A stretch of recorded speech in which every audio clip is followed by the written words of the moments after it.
सवाल का जवाब ढूंढने का सफर शुरू होता है हमारी उस पहचान से जिसे हम सबसे ज्यादा अपना मानते हैं, पर जो शायद सबसे बड़ा धोखा भी हो सकती है। देखिए, कहा जाता है कि सारी मुश्किलों की जड़ एक बहुत ही आम सी लगने वाली सोच है। ये मान लेना कि मैं ये शरीर हूं और बस यहीं से जिंदगी में सारे संघर्ष और सारी बेचैनी की शुरुआत हो जाती है। तो चलिए जरा गहराई से देखते हैं कि जब जिंदगी सिर्फ और सिर्फ शरीर के हिसाब से चलती है तो वो दिखती कैसी है, इसे चाहिए क्या होता है। जब जिंदगी का मकसद सिर्फ शरीर को खुश रखना हो तो उसकी दुनिया कैसी होती है।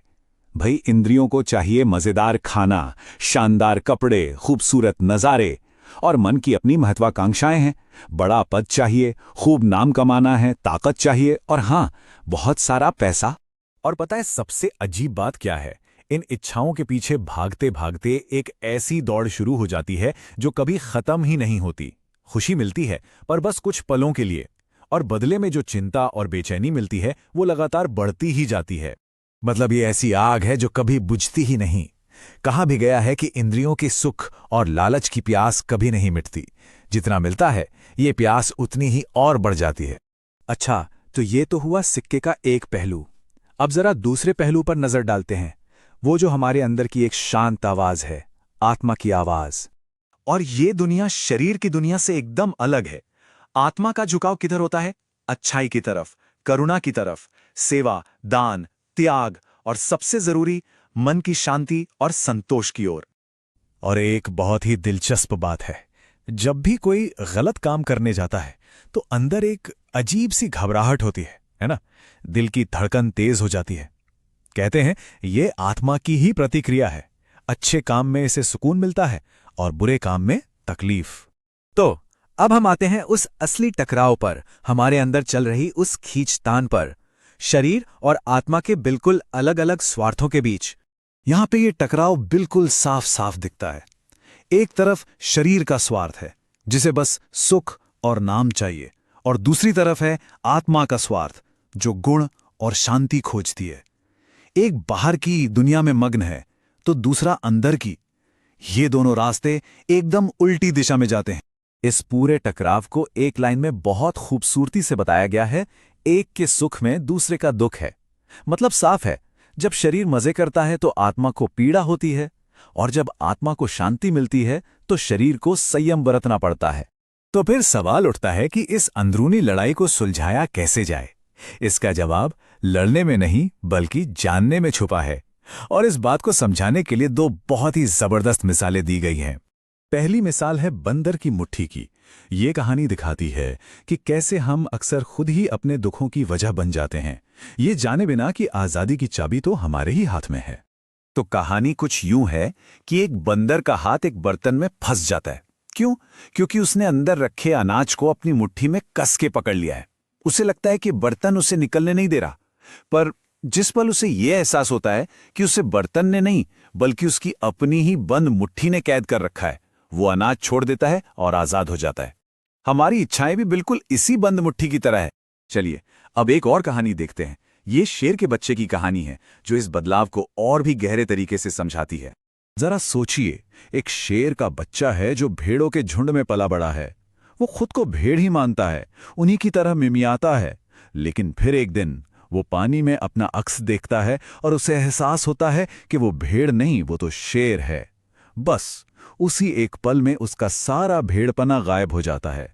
आत्मज्ञान यानी खुद को जानने का पल भी ठीक ऐसा ही होता है, जब ये पता चलता है कि हम ये शरीर नहीं बल्कि आत्मा हैं। तो असली कुंजी क्या है? आत्मज्ञान। ये समझ कि हमारा असली स्वरूप ये शरीर या मन नहीं बल्कि वो अमर आत्मा है, और जिस क्षण ये ज्ञान हो जाता है वही सारे दुखों से मुक्ति का रास्ता खोल देता है। उसके बाद जिंदगी के उतार चढ़ाव एक नाटक की तरह लगने लगते हैं। तो आखिर में सार बस इतना सा है कि दुनिया की किसी भी खोज से बड़ा ज्ञान है खुद को खोजना, खुद को जानना। जिसने खुद को पहचान लिया, समझिए उसने जिंदगी का सबसे बड़ा रहस्य जान लिया। और इसी के साथ हम घूमकर वापस उसी सवाल पर आ जाते हैं जहां से ये सारी बातचीत शुरू हुई थी। तो ये सवाल फिर से सामने है, मैं क्या हूं? तो चलिए आज एक बहुत ही दिलचस्प विषय पर बात करते हैं, आंतरिक विस्तार यानी सेल्फ रियलाइजेशन और उसका हमारी असल दुनिया की सफलता से क्या कनेक्शन है, वो भी ऐसा जो शायद हैरान कर दे। हम सबने कभी ना कभी एक बेचैनी महसूस की है ना, एक तलाश की भावना जो हमेशा बनी रहती है। ये लेख इसी मानवीय भावना से अपनी बात शुरू करता है और इसे समझाने के लिए एक बहुत ही कमाल का उदाहरण देता है। कभी सोचा है कि मन हमेशा कुछ ना कुछ खोजता क्यों रहता है? क्यों ये इतना बेचैन है? क्यों इसे कभी शांति नहीं मिलती? ये लेख इसी बुनियादी सवाल की तह तक जाने की कोशिश करता है। इसे समझाने के लिए एक बहुत ही पावरफुल एनालॉजी दी गई है, कस्तूरी मृग की। सोचिए एक हिरण के बारे में जो जंगल में एक खूबसूरत मनमोहक खुशबू के पीछे भाग रहा है और उसे पाने के लिए वो खुद को पूरी तरह थका देता है। पर विडंबना देखिए, उस मृग को ये पता ही नहीं कि कस्तूरी, वो खुशबू जिसे वो बाहर दर दर खोज रहा है, वो तो पहले से ही उसके अंदर है, उसकी अपनी नाभि में। और बस यही तो हम इंसानों की कहानी है।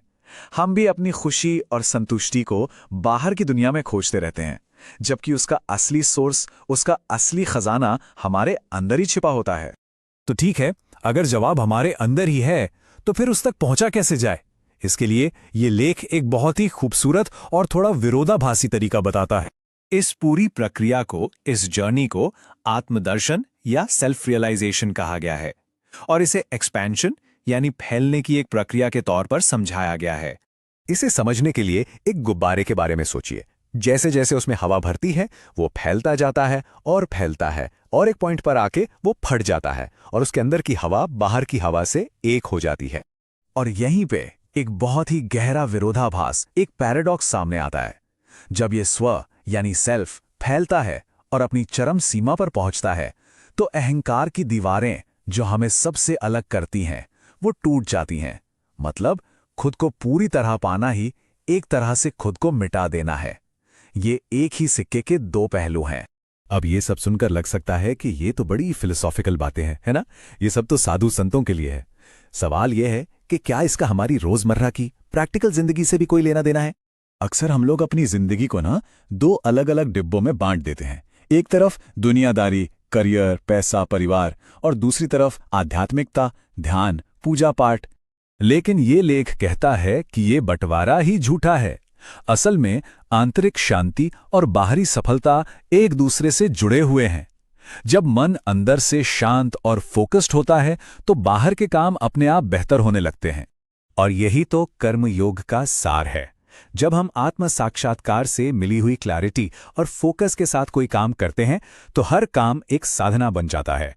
और तब सफलता कोई ऐसी चीज नहीं होती जिसके पीछे भागना पड़े, वो तो बस एक नेचुरल रिजल्ट होती है।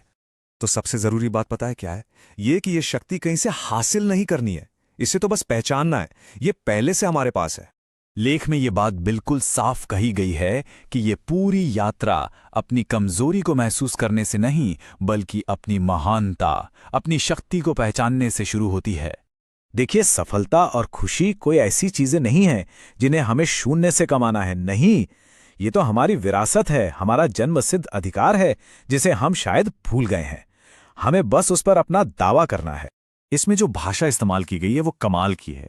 ये इंसान को एक बेचारे आदतों के गुलाम की तरह नहीं देखती, बल्कि एक स्वामी के रूप में देखती है कि आप अपने मन के मालिक हैं, उसके शिकार नहीं। लेकिन एक बहुत जरूरी बात है जो आखिर में बताई गई है, और वो है सिर्फ जानने और असल में होने के बीच का फर्क। इसे समझाने के लिए एक प्राचीन ग्रंथ कठोपनिषद का जिक्र है जो कहता है कि ये आत्मज्ञान सिर्फ बातें करने से या बुद्धि लगाने से या बहुत कुछ सुन लेने से नहीं मिलता। ये एक अनुभव है। एक बहुत अच्छी मिसाल दी गई है कि एक तोते को आप कितना भी ज्ञान रटा दें, वो विद्वान नहीं बन जाता, वो सिर्फ दोहरा रहा है। तो ये लेख हमें चेतावनी देता है कि हम सिर्फ रट्टू तोता ना बने जो आध्यात्मिक बातें तो बहुत करता है पर उन्हें महसूस नहीं करता। और ये हमें एक बहुत ही गहरे सवाल पर लाके छोड़ देता है कि क्या पता ये पूरी यात्रा कुछ नया सीखने की है ही नहीं, बल्कि जो कुछ हम पहले से जानते हैं, जो धारणाएं हमने बना रखी हैं, उन्हें भुलाने की है। शायद आगे बढ़ने से पहले हमें उस जमीन पर वापस जाना होगा जहां से हमने दौड़ना शुरू किया। नमस्कार। कभी रुककर सोचा है कि असल में हम कौन हैं? मतलब अपने नाम, अपने काम या अपने रिश्तों से भी परे? आज हम इसी गहरे सवाल की पड़ताल करने वाले हैं। एक बहुत ही प्रेरणादायक लेख है, मैं कौन हूँ, आत्म साक्षात्कार का मार्ग, और इसी के जरिए हम अपने सच्चे स्वरूप को खोजने की कोशिश करेंगे। तो चलिए सीधे मुद्दे पर आते हैं। सवाल है, मैं कौन हूँ? और ये कोई ऐसा वैसा सवाल नहीं है। ये वो सवाल है जो हर किसी के मन में कभी ना कभी तो जरूर उठता है। इससे सिर्फ कोई फिलॉसफिकल सवाल मत समझिए, क्योंकि इसका जवाब हमारी पूरी जिंदगी जीने का तरीका बदल सकता है। तो चलिए इस खोज पर निकलते हैं। अच्छा, इस बड़ी यात्रा को थोड़ा आसान बनाने के लिए हमने इसे 5 हिस्सों में बांट दिया है। पहले हम समझेंगे कि हमारी पहचान में गलती कहाँ हो रही है। फिर हम इस फिजिकल दुनिया से आगे देखने का एक रास्ता खोजेंगे। एक बहुत खास सूर्य ध्यान की तकनीक सीखेंगे। और हाँ, इस रास्ते में जो मुश्किलें आती हैं उनके बारे में भी बात करेंगे। और आखिर में देखेंगे कि ये सब मिलकर हमें किस कमाल के बदलाव की तरफ ले जाता है। तो चलिए पहले कदम से शुरू करते हैं, ये समझना कि हम अपनी पहचान को लेकर गलती कहाँ कर रहे हैं। अक्सर हम सबको लगता है कि हम खुद को जानते हैं, पर क्या वो जवाब वाकई में पूरा है? आइए इस पहेली को सुलझाते हैं। देखिए, इंसानी चेतना जानवरों से तो बहुत आगे है। हम सोच सकते हैं, तर्क कर सकते हैं, पर मजे की बात यह है कि सोर्स के मुताबिक हम में से ज्यादातर लोग फिर भी जानवरों की तरह ही जीते हैं। मतलब अपनी पहचान को अपने शरीर, उसकी जरूरतों और उसकी फीलिंग्स तक ही बांध कर रखते हैं। अक्सर हम सब फिजिकल सुख दुख के दायरे में ही अटके रह जाते हैं। और ये लाइन इस बात को कितने खूबसूरत तरीके से बताती है ना, कि चाहे कोई बैलगाड़ी में बैठा मजदूर हो या फिर लग्जरी कार में बैठा कोई अमीर आदमी, दोनों की खुशी का जो पैमाना है वो बाहरी फिजिकल चीजें ही हैं। हमारे इंटेलिजेंस का ज्यादातर इस्तेमाल भी तो इसी दुनिया को और आरामदायक बनाने में ही हुआ है। हम सब एक ही दौड़ में हैं, बस रास्ते थोड़े अलग दिखते हैं। तो असली समस्या यही है, हम इस शरीर को ही अपना सब कुछ मान बैठे हैं। ये तो वैसा ही हुआ जैसे कोई डिब्बे को ही उसके अंदर का खजाना समझ ले। हमने अपने फिजिकल अस्तित्व को ही अपनी सच्ची पहचान बना लिया है। अच्छा, अगर समस्या ये है तो इसका हल क्या है? अब हम दूसरे हिस्से में उस रास्ते को खोजेंगे जो हमें इस फिजिकल पहचान से आगे ले जाता है। लेकिन हाँ, एक बात याद रखनी होगी, ये खोज बाहर नहीं बल्कि हमारे अंदर होनी है, और इसके लिए हमें अपने पुराने तरीकों से हटकर जूझना होगा। अक्सर हम सोचते हैं कि अच्छे काम जैसे पूजा पाठ, दान या सोशल सर्विस हमें स्पिरिचुअली ऊपर उठाएंगे। देखिए, ये चीजें समाज के लिए बहुत जरूरी हैं, पर हमारी आत्मा तक नहीं पहुंच सकती। आत्मा इतनी सूक्ष्म है, इतनी सटल है कि कोई भी बाहरी चीज, चाहे वो पैसा हो या कोई पूजा, उसे छू नहीं सकती। इसलिए ये तरीके हमें आत्म साक्षात्कार के असली लक्ष्य तक नहीं ले जा सकते। तो फिर सही टूल क्या है? वो है हमारा मानस लोक, यानी हमारे मन का भीतरी संसार।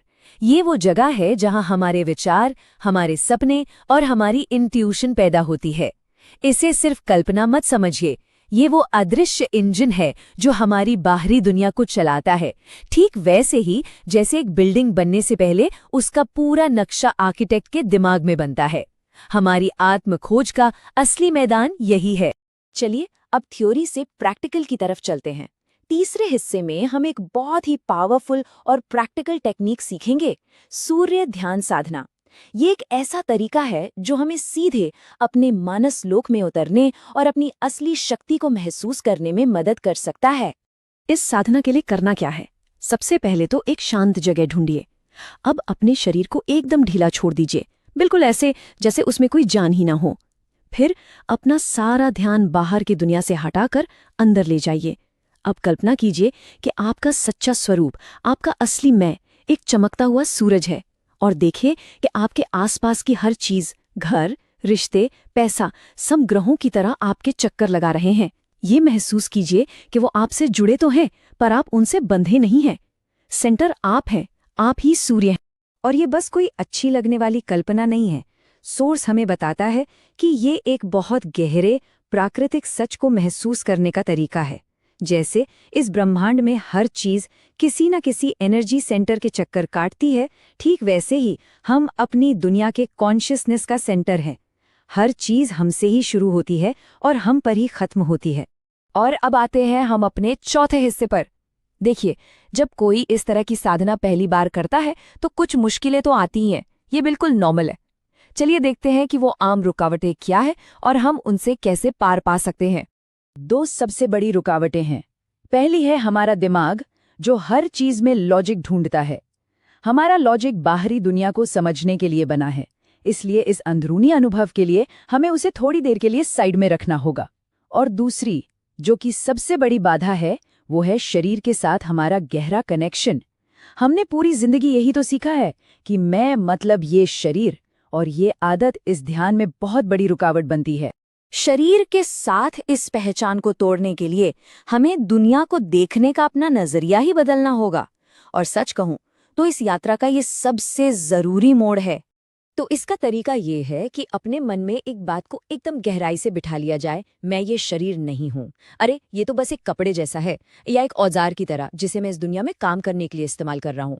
बस ये एक छोटा सा विचार हमें अपने शरीर से एक मेंटल और इमोशनल दूरी बनाने में मदद करता है। हाँ, ये शरीर एक मंदिर की तरह पवित्र है, बिल्कुल, लेकिन हम पुजारी हैं, खुद मंदिर नहीं।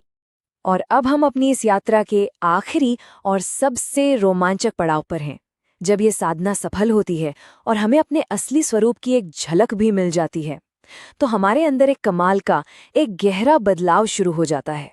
ये स्लाइड उस अविश्वसनीय बदलाव को दिखाती है।